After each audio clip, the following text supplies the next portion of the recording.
Friends, आज हम आपको आपके बोर्ड एग्जाम जो नज़दीक हैं तो हम तैयारी कर ही रहे हैं। और कभी टेंसेज हैं, कभी उनके एक्टिव टेस्ट बनाते हैं। तो आज हम इंपरेटिव सेंटेंस बताएं। क्या इंपरेटिव सेंटेंस? सबसे पहले तो हमें यही पता होना चाहिए कि इंपरेटिव सेंटेंस होते क्या है, क्योंकि सब टेंसेज के बारे में तो आप जानते हो, 12 टेंसेज होते हैं। लेकिन ये क्या है? Imperative sentence. क्या है इंपरेटिव सेंटेंस? अब इंपरेटिव का अर्थ क्या होगा? तो इंपरेटिव ये लिख दिया ना। इंपरेटिव का मतलब है आदेश देना, किसी को ऑर्डर देना, या आदेश यानी कि निगेटिव भी होता आदेश, जैसे वहां जाओ या वहां मत जाओ। ये इंपरेटिव सेंटेंस होते हैं। आदेश देना या आज्ञा देना एक ही बात है। और इसमें बहुत सारी चीज आती है, जैसे आज्ञा देना, आदेश देना, निर्देश देना, समझाना किसी को यानी कि सुझाव देना, सलाह देना, परामर्श देना, विनती, प्रार्थना, बहुत सारे इसमें जो है भाव प्रकट होते हैं। क्या अर्थ? तो जैसा जैसा अर्थ प्रकट होता है वैसे ही हम उस वाक्य का जो है एक्टिव से पैसिव बनाते हैं, एक्टिव बनाते हैं। तो सबसे पहले हम एक्टिव वॉइस बनाते हैं, यानी कि इंपरेटिव का ही हमें पता होना चाहिए इंपरेटिव की सूरत क्या है, इसके कितने प्रकार है, कैसे है, इसकी बनावट है, स्ट्रक्चर है। तो इंपरेटिव सेंटेंस जैसे हमने और भी और जो टेंस करे उनके सेंटेंस का अपना सब्जेक्ट होता था, फिर क्या होती थी, फिर उसके बाद मेन वर्ब होती थी या हेल्पिंग वर्ब। लेकिन ये सबसे पहला ऐसा सेंटेंस है ये इंपरेटिव। कौन से? इंपरेटिव। और हिंदी क्या होता है इन्होंने? आदेश, आज्ञा सूचक है। तो ये सब प्रकट होता है। तो इसमें क्या होता है? कर्ता दिखाई नहीं देता, सबसे मेन पॉइंट, क्योंकि हमने बताया। और ये इतने आजाद हैं कि इनसे ही हमें, जैसे कहते हैं ना, नारी शक्ति महान है। ठीक है, नारी शक्ति महान है क्यों है? आज इन वाक्यों से पता चले। कैसे? कर्ता अकेला चाहता तो परिवार नहीं चला सकता। हमारी फैमिली में क्या था कि सेंटेंस एक फैमिली था, सेंटेंस एक फैमिली था। तो उसमें क्या होना चाहिए? पहले फादर होना चाहिए, फिर मदर होना चाहिए, तो फिर हो गया, तो पूरा परिवार हो गया। लेकिन अगर फादर अकेले हैं तो वे परिवार नहीं चला सकते। लेकिन मदर में इतनी ताकत, मदर का मतलब लेडीज या लड़की को, एक ही लड़की को पूरा घर चला सकती है, वो खाना दाना सब बनाएगी ना। ठीक है, तो देखो वर्ब क्या होती? वर्ब में लेडीज मानी थी ना, मम्मी मानी थी। मम्मी का मतलब लेडीज यानी कि लड़की। अब अगर मैं ये लिखूं गो, GO, गो लिख दिया मैंने, तो गो में क्या है?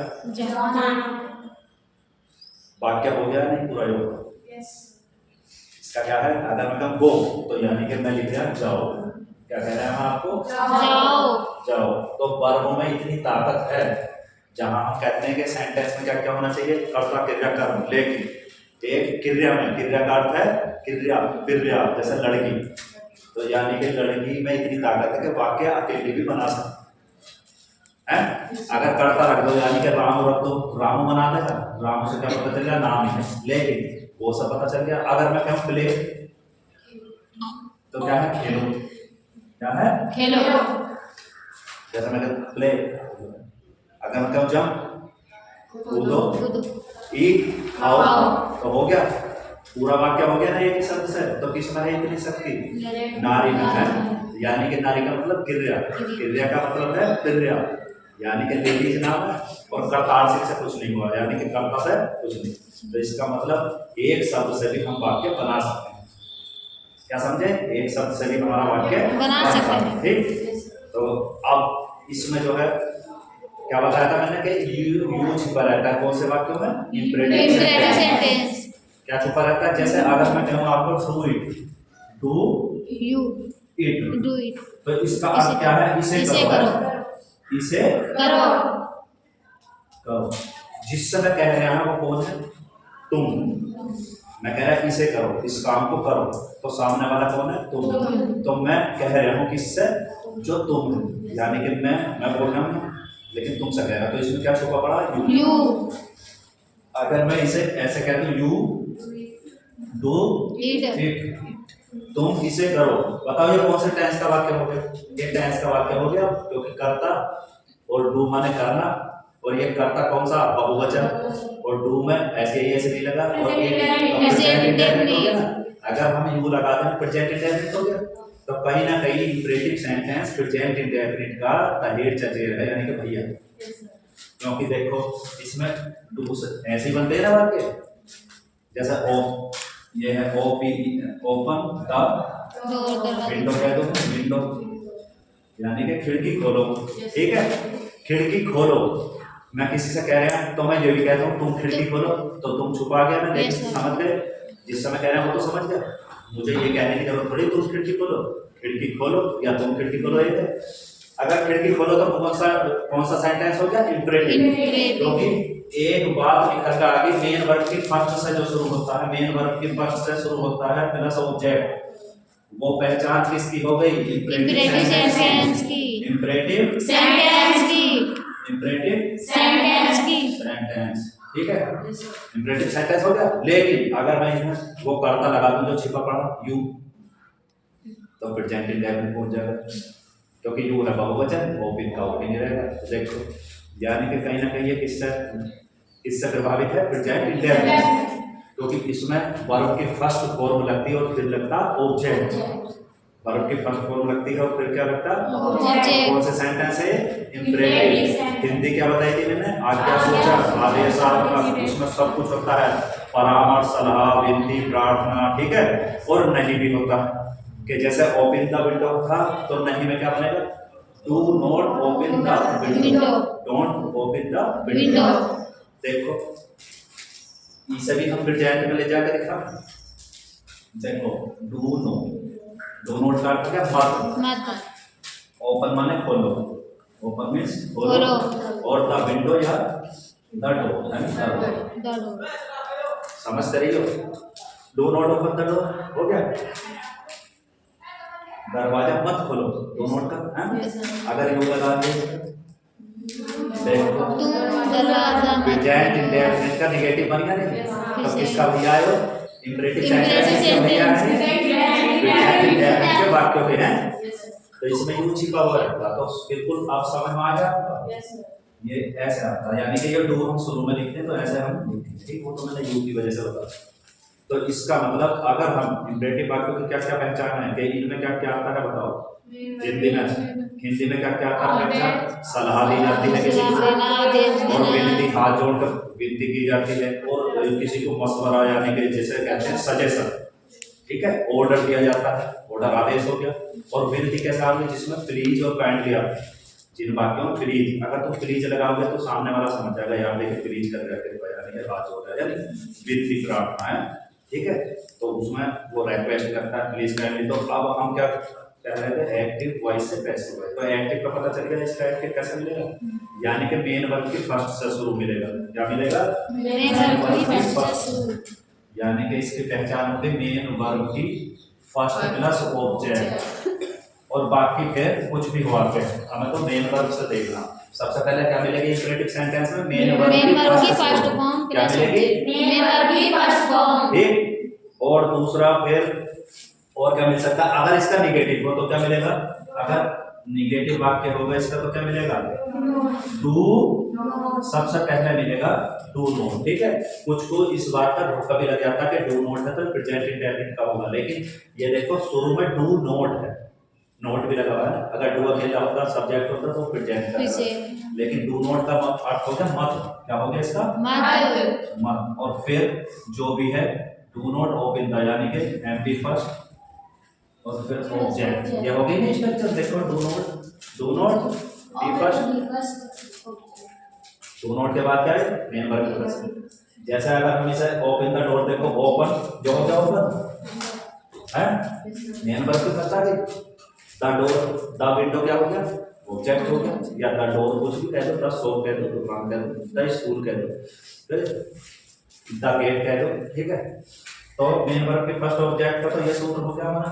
अभी हम क्या कर रहे हैं, केवल इंपरेटिव सेंटेंस पहचान रहे हैं, ठीक है, किस तरह की इसकी सूरत होती है, ठीक, तो क्या होती है, मेन वर्ब के फर्स्ट पहले मिलेगी ऑब्जेक्ट, ये कौन से वाक्य होंगे, इंपरेटिव के कौन से, साधारण, ये कौन से वाक्य होंगे, अफर्मेटिव, कौन से वाक्य होंगे, अफर्मेटिव, ठीक है, और इनमें तुम्हें जाहिर है क्या छुपा हुआ मिल रहा है, नोट करके लिखने में क्या छुपा रहता है इनमें, कर्ता यू छिपा रहता है, कर्ता यू छिपा रहता है, छिपा रहता है, ये छिप के वार करता, ठीक है। लेकिन इस कर्ता को हम निकाल लेंगे, बताओ कौन सी ट्रिक होगी, इसे बाहर निकाल लेंगे, इसे हम बाहर निकाल सकते हैं पैसिव में, तो मैं बताऊंगा कैसे निकलेगा। तो सबसे पहले आपने क्या क्या समझा होगा, इंपरेटिव सेंटेंस क्या होते हैं, तो उनमें क्या भाव प्रकट हो सकता है, या तो किसी को सलाह देंगे, या किसी को ऑर्डर देंगे, धमकी देंगे, या नहीं दूसरा किसी काम को ना मतलब मना ही करेंगे, हैं। जैसा कहते हैं कि धूम्रपान करना निषेध है, आपने देखा होगा रोडवेज में लिखा है, तो ये सब क्या है इंपरेटिव। और डू नॉट डिस्टर्ब मी, मुझे डिस्टर्ब मतलब don't make a noise, don't tell a lie, don't speak the truth कह दो, या डोंट स्पीक द ट्रूथ, ठीक है, सही है। ऑलवेज बी हैप्पी या always speak the truth, never tell a lie, never से भी बन गया, सही है। तो ऐसे बनते हैं, प्लीज डू इट, कृपया ऐसे करो, प्लीज स्टडी करो, सब ऐसे इनके क्या है एक्टिव वॉइस की ये पहचान होगी, अभी पैसिव नहीं बना रहे, समझ गए। तो क्या क्या अफर्मेटिव होगा, तो मेन वर्ब की फर्स्ट होगी शुरू में, फिर ऑब्जेक्ट होगा, यानी कि अदर वर्ड कितना ही होगा, ठीक है। कुछ ऐसे रहते हैं कि मेन वर्ब की फर्स्ट रहती है, वो मैंने बता दिया था, जैसे गो जाओ, ईट खाओ, ड्रिंक पियो, है सही है। और कुछ में ऑब्जेक्ट नहीं रहते, जैसे ये तो हो गया था, इसमें मेन वर्ब की फर्स्ट है, और ये क्या हो गया ऑब्जेक्ट। अगर हम इसका एक्टिव मान लें, इसे इसका पैसिव बनाएंगे तो बताओ, है इसका एक्टिव है, ये मान लें एक्टिव है हमारा, एक्टिव वॉइस कर देंगे डू इट, क्या हो गया सबसे छोटा है ये, तो यस सर, ये एक्टिव हो गया। yes, तो पैसिव का हमने बताया था, सूत्र हम बता देंगे, इसका पैसिव का सूत्र क्या होगा, सबसे पहले क्या आएगा, लेट से बनाएंगे, yes, लेट अपनी तरफ से क्या है लेट, फिर लेट इट बी, और फिर अपनी तरफ से क्या लगाएंगे बी, और फिर इसकी थर्ड फॉर्म डन, क्योंकि पैसिव का शब्द थर्ड आ गया done, let it be done हो गया, लेट इट बी, यानी कि डू इट का क्या हो गया लेट इट डन, इसे नेगेटिव में बनाना है, ये वाला तो बना दिया हमने एक्टिव पैसिव, अब इसे बना के दूंगा, तो इसमें क्या डू नॉट डू इट कर देंगे, क्या करेंगे एक्टिव वॉइस में क्या करेंगे डू नॉट डू इट, कि इस काम को मत करो, ठीक है, इस काम को मत करो, डू नॉट डू इट हो गया। अब इसका पैसिव है पीवी, पैसिव वॉइस, ये डू नॉट है, लेट इट बी डन, तो यहाँ क्या लगाएंगे लेट तो लगेगा यस सर, और ऑब्जेक्ट ऐसे आएगा, और इसमें क्या बढ़ा एक चीज नोट, यानी कि डू नॉट अपने घर चले जाएंगे और हम केवल नोट लगा रहे हैं, ठीक है, late it not be done, इसका सीधा सीधा इसमें ज्यादा माइंड लगाने की जरूरत नहीं, देखो समझ जाओ, वो कह रहा है इस काम को करो, एक्टिव था, तो दूसरे में क्या है ये काम होना चाहिए, है ना, या ये काम होने दो, या ये काम होना चाहिए, हो गया। फिर उसमें दूसरे में क्या है डू नॉट, मत करो, इस काम को मत करो, यानी कि कोई गलत काम है वो तुम कर रहे हो रोक दिया, इस काम को मत करो, या उसके बिना ही काम करो, काम चल रहा है तो हमने मना कर दिया, ठीक बात मत करो, तो डू नॉट डू इट हो गया। देखो डू दो जगह आ गया, लेकिन ये कौन सा डू नॉट, ये मत वाला डू है, और ये क्या है मेन वर्ब के फर्स्ट, समझे। तो फिर हमने लेट ऐसे ही किया पैसिव में, ऑब्जेक्ट ऐसे लिया, बस क्या बढ़ा नॉट, तो इसमें क्या कह रहा है डू नॉट डू इट, इस काम को मत करो, तो यह काम नहीं होना चाहिए, या इस काम को मत होने दो, ठीक है, यस सर, ऐसे बनेंगे। तो कोई सा भी जैसे और कोई सा भी ले लो, तो और कौन सा ले लो, काल का सर्वेंट कर दो या काल का पीओन कर दो, चपरासी को बुलाओ, क्या है चपरासी को बुलाओ, ठीक है। तो हम चपरासी की बात कर रहे हैं, just all the servant A B, समझ से लिखो ऑल, लिखना बाद में है ऑल द सर्वेंट को छोड़ो, पीओन, पीओन माने चपरासी, पी ओ एन, ठीक है। बताओ पैसे वॉइस इसका लेट अपनी तरफ से लगाएंगे, पीओन हो गया द, और फिर बी ये अपनी तरफ से लगा रहे, और भैया इसकी थर्ड कर देते सही है, यस सर। चलो नोट से बनाते हैं। अब हम एक्टिव क्या बनाएंगे बताओ, डू नोट से करते हैं शुरू, डू नोट कौन सा पे होना है, यानी कि एक्टिव वॉइस हमारा क्या हो गया do not call the peon means होता चपरासी। अब हमारा काम ऐसे ही चल गया, बिना चपरासी के जाएंगे, हो गया काम, तो हमने मना कर दिया चपरासी को मत बुलाओ, ठीक है। बस इसका पैसिव बना दो। पैसिव का देखो लेट उठाओ यहाँ से, लेट, और ये हो गया लेट द, ये क्या हो गया, ऑब्जेक्ट आ गया यहाँ, ध्यान से समझ में आया, पीछे क्या देख रहे हैं, लेट द पियोन, फिर क्या है, अब देखो इसमें नोट बढ़ा, क्या बढ़ा, दो नोट अपने घर आ जाएगा, यहाँ से नोट चुरा लेंगे, नोट, अब फिर क्या आएगा, नोट बी, और फिर बी, अब बताओ इसकी समझ में आया। देखो पॉजिटिव क्या था, मेन वर्ब की फर्स्ट से शुरू हो गया और ऑब्जेक्ट था, लेकिन नेगेटिव क्या था, डू नॉट से शुरू हो गया। किसी काम का आदेश दे रहा था, इसे करो, उसने मना कर दिया मत करो, फिर पैसे बना दिया कि ये काम नहीं होना चाहिए, ये काम होना चाहिए, ये काम नहीं होना चाहिए, तो बन गए। अब इसके बाद हम आते हैं, इसमें क्या छिपा रहता है इंपरेटिव सेंटेंस में, हाँ यू, यानी कि जिसे हम संबोधित कर रहे हैं, और कमाल की बात है इसमें काम नहीं कर रहा, करता आदेश दे रहा, क्योंकि हम दूसरे को आदेश देते हैं इसमें। ये वाक्य बहुत बढ़िया मतलब है, हमें काम करना नहीं पड़ता, इसमें दूसरे को कहना, इधर आओ, वहां जाओ, खेलो, ठीक है। अब ये वाक्य दूसरे तरीके से भी बन सकता है, जैसे डू इट, इसे करो, तो एक फ्रेज होती है, यानी कि वाक्य से छोटी होती है एक फ्रेज, एक टुकड़ा, सेंटेंस का टुकड़ा जो होता है उसे क्या कहते हैं, PHRAS।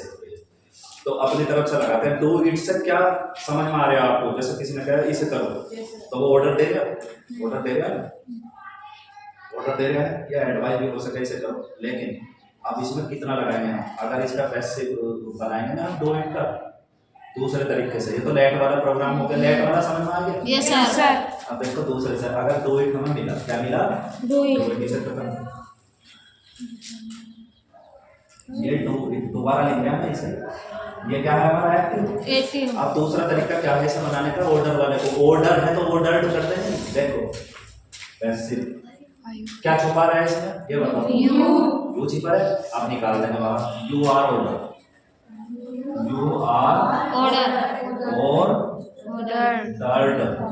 और इसमें टू लगता है, यहाँ तक ये फ्लैश हो, ये वाला जोड़ना पड़ेगा तुम्हें, सीधा इसे उतार दो बस, क्या कर लेंगे, डू इट, इसका अर्थ क्या हो गया, भाई हम कह रहे हैं इसे करो, इस काम को करो, तो इसका मतलब ऑर्डर दे रहे, तो हमने ये कह रहे you are ordered to do it, तुम्हें आदेश दिया जाता है इसे करने का, तुम्हें आदेश दिया जाता है इसे करने का। वही बात आ गई ना घूम फिर के, क्योंकि यू छिपा हुआ था, मैं तुमसे कह रहा कि यहाँ आओ, तो कोई दूसरा कहेगा अरे जाके मेरे, तुम्हें बुलाया जा रहा है भाई, तुम्हें आदेश दिया जा रहा है, सही है, तो ये हमने ऐसे ही उतार लिया।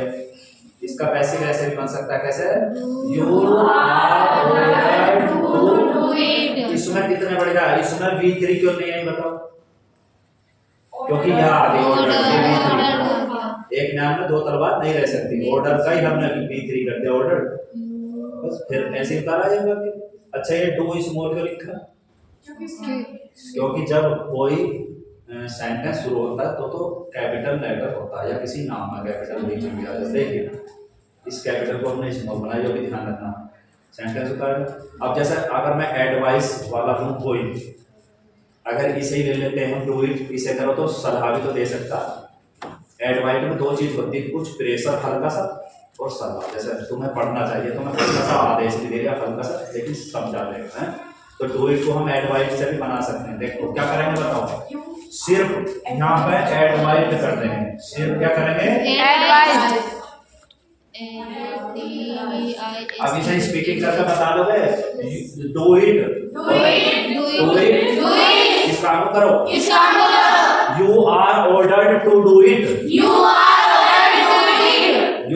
ऑर्डर्ड टू डू इट, तुम्हें आदेश दिया जाता है इस काम को करने का, फिर you are advised to do it, तुम्हें सलाह दी जाती जाती है इस काम को करने। तुम्हें सलाह दी जाती है इस काम को करने की। सब फिट हो गए? Yes sir. वो लेट स्टेट बना लिया और एडवाइस स्टेट बना लिया। अगर हम इसमें नेगेटिव उसका तो बना दिया था, इसका भी नेगेटिव कैसे होगा? डोंट डू इट करते हैं, इसे डोंट डू इट करते हैं, तो इसमें क्या हो जाएगा? You are ordered You are ordered not to do it. not to do it. बताओ समझ में आ गया? Yes sir. अगर हम डू नॉट कर दें, अगर हम निगेटिव कर देंगे तो नोट तो लेना है हमें। Yes, sir. लेट बना लिया था नोट। देखो you are ordered You are ordered not to do it, बस not to do इस से it. पहले नोट लगेगा। Yes, sir. इस टू से पहले Not तो इसमें तो कह रहा है लिए करने के लिए काम करो, उसमें ना करने के लिए तो ना और लिए जुड़ेगा ना, नॉट टू। देखो दोबारा बोलो, you are ordered You are ordered not to do it. not to do it. सही है? Yes sir. अगर एडवाइस में यानी कि डोंट डू इट और एडवाइस में लेना चाह रहे हैं तो बोल दो negative. You are advised You are advised not not do it. Not to do it. समझ में आ रहा है? Yes sir. यानी कि उसमें भी नेगेटिव। अगर हम प्लीज से लगा दें, प्लीज डू इट, देखो इससे बोल please do it. Do it. तो यार काम है नहीं, रिक्वेस्ट करें प्लीज डू इट। देखो समझते रहिए, अगर मैं प्लीज केवल समझ लो बोल रहा है, ब्लैक बोर्ड पे तो जगह नहीं रही, लेकिन प्लीज का मतलब क्या हो गया? रिक्वेस्ट कर रहे हैं, हैं? Yes sir. तो प्लीज डू इट कर दिया आपने। ए सुन, कहाँ क्या देख रही इधर, सुन। प्लीज का मतलब क्या हो गया? रिक्वेस्ट। Request. इसका मतलब क्या है?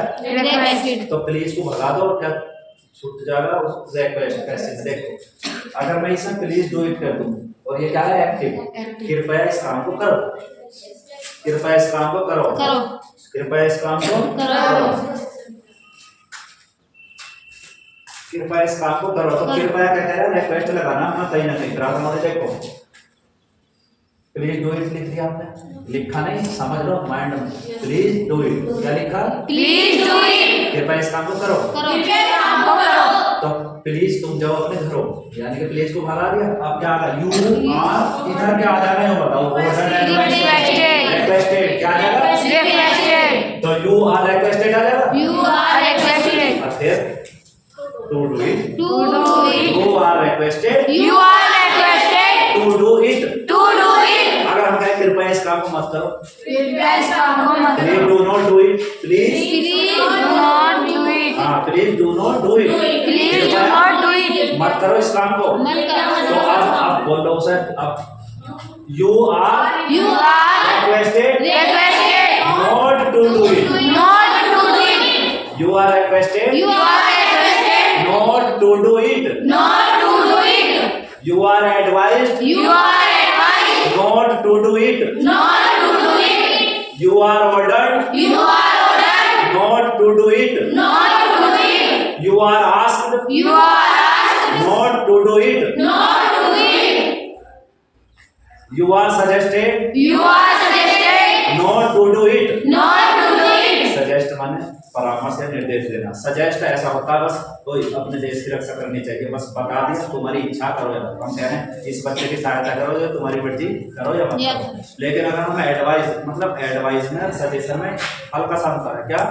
एडवाइस अगर मैं सलाह दूंगा तो उसमें मेरा थोड़ा सा दबिश भी हो, इसे काम को करो, यानी कि मैंने कह दिया एडवाइस भी दे रहा लेकिन तुम्हें थोड़ी सी किसी धमकी यानी कि दबिश। और सजेशन में जो है भाई अपने देश की वो करनी चाहिए रक्षा, झंडा का ये जो तिरंगा झंडा है इसे जगह रेस्पेक्ट देना चाहिए। तो ये क्या होगी? हमारी आत्मिक इच्छा होगी, हम कराएं यार ना करें। तो एडवाइस और उसमें क्या अंतर है? सजेशन में एडवाइस में हल्का सा हम प्रेशर देते हैं दूसरे को, लेकिन सजेशन में कहते चले जाओ वैसे यार ये वो काम अच्छा ना है भाई, ये स्कूल तो सब कहीं है, यानी कि इसमें जो है आपको हाथ बढ़ाना चाहिए, वो कराए या ना करें। ठीक है, तो इंपरेटिव सेंटेंस की क्या पहचान बताई थी सबसे पहले? यानी कि इसमें क्या क्या आना चाहिए? सलाह आनी चाहिए। अगर हम ये वाक्य पढ़ेंगे तो हमें क्या क्या चीज प्राप्त होनी चाहिए अर्थ में? या तो कोई प्रार्थना होगी या कोई आदेश होगा किसी के द्वारा दिया हुआ, या निर्देश, सुझाव, विनती, प्रार्थना, हाथ पैर जोड़ना या नहीं करना किसी काम को, मना ही करना किसी। और मजे की बात जो है करता कोई काम यहाँ नहीं करता, करता केवल आदेश देता है या सुझाव देता है, प्रार्थना। सही है। और शुरू कैसे होते हैं ये? या तो मेन वर्ब की फर्स्ट फॉर्म से, या तो मेन वर्ब की फर्स्ट फॉर्म से होते हैं, या नेगेटिव होंगे तो डू नॉट से शुरू होंगे। डू नॉट से शुरू होंगे, ठीक है।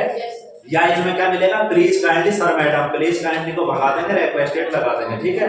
या कोई सलाह दी जाएगी तो, और दो तरीके बता दे, सलाह दी जाएगी तो एडवाइस हो गया, ऑर्डर दिया जाएगा, आदेश दिया जाएगा तो ऑर्डर हो गया, वो तो मैं ऑर्डर बता ही रहा हूँ खुद ही।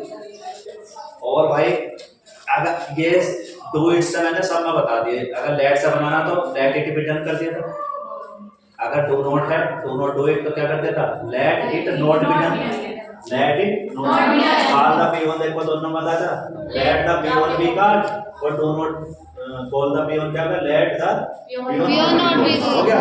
लेकिन फिर हमने सोचा चलो इसमें कर देते हैं हम दूसरा तरीका, ordered, requested, ordered to, requested to, और क्या आस्क्ड टू, जितने भी मैंने बताए।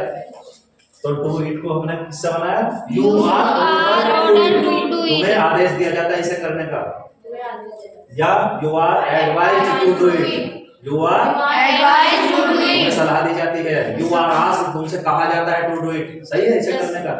और अगर नेगेटिव था तो नॉट टू डू इट, बोलो दोबारा, यू आर ऑर्डर्ड,